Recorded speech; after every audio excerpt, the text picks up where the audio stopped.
This is the Super Bowl weekend edition of Ifiber One News, where we present some of the top stories from this week and your weekend weather forecast. I'm Bethany Jenks. Stay tuned for the weekend edition of Ifiber One News.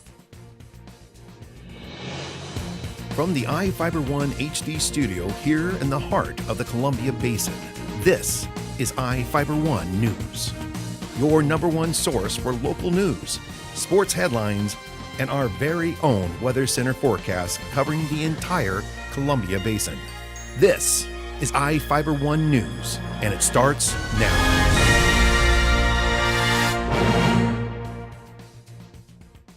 One of our top stories for this week was about the overwhelming support for the community for the Guerra family following the death of Chris Guerra on January 18th. Reporter Joe Utter has the story. The Guerra family has been overwhelmed by the support from the community following the death of Chris Guerra. More than $14,000 has been raised on a GoFundMe account from friends and family to local businesses and people the family doesn't know. Chris was shot and killed January 18th outside the Moses Lake Jack-in-the-Box. Chris's older brother, Jabet, spoke with Ifiber One News and addressed the support from the community, saying, quote, "He was a big-time family man. Chris had the biggest heart that any 22-year-old could ever have, and all this support we are getting from the community shows how much Chris meant to this town. It's a heartwarming feeling." Jabet said Chris was a very outgoing person who loved to have fun with family and friends. Chris turned 22 on January 18th.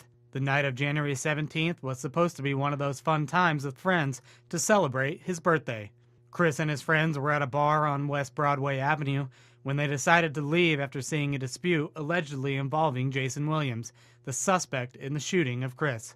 A video posted online by a friend who was with Chris when they were at the bar shows them walking on Broadway and making a last-minute decision to stop at Jack-in-the-Box. Chris and his three friends ended up behind Williams and his wife, Martha Mejia, in the drive-thru. Williams and Guerra allegedly began fighting in the drive-thru when Williams grabbed a gun from his vehicle and shot Guerra. A memorial still sits outside the drive-thru at the fast food restaurant.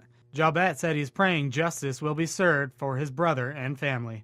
This is Joe Utter reporting for Ifiber One News. A Stop the Violence march is planned for Guerra at the Moses Lake Jack-in-the-Box at 5 p.m. this evening. The owner of Grant County's first retail marijuana store is fighting a lawsuit over the former name of his business. Reporter Jeff Chu spoke with the owner and has the details. The owner of Grant County's first marijuana retail shop in Ephrata is fighting a corporate media company's lawsuit that accuses him of infringing on its marijuana magazine's trademark. High Times Magazine's parent company, Trans High Corporation, filed a lawsuit in August against shop owner Richard Rick Reimers and his business, formerly called High Times Station. The magazine is claiming trademark infringement for the use of the name High Time. Reimers said he's fighting the lawsuit that goes to Spokane Federal District Court in September. He says it's a matter of principle. Somebody has to stand up to them, and that's what I'm doing, standing up to them. Reimers' pot shop was the first to open in Grant County last summer. Reimers was one of the first 24 retailers to be licensed to sell recreational cannabis products by Washington State Liquor Control Board under Initiative 502. Washington voters approved legalization of the production and retail sale of marijuana in the state in 2012. Reimers explained how the lawsuit came about. It should have never had started in the first place. They sent an agreement to sign back in August or something, and they wanted $15,000 or $10,000, and we told them no, that we wouldn't pay it, but we would take the name down and all that stuff. We started over as Canna Rail Station, and then High Times went ahead and filed suit after we had done everything they asked. The only thing we didn't do was to pay them their money for damages. What damages, we're not sure. In the lawsuit, Trans High Corporation claims Reimers used High Time in his store's name in an effort to deceive the public into thinking there was a connection between the shop and the publication. Reimers denies that. Shortly after opening his shop in July, Reimers changed the name of his business to Canna Rail Station and replaced the sign outside the business. Reimers said the lawsuit intensified last week.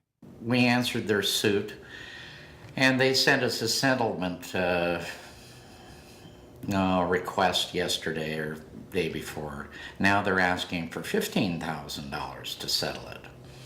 And so it's going on to court. You know, we're scheduled for September of this year. Attempts to contact the New York City attorney for Trans High Corporations and High Times magazine were unsuccessful.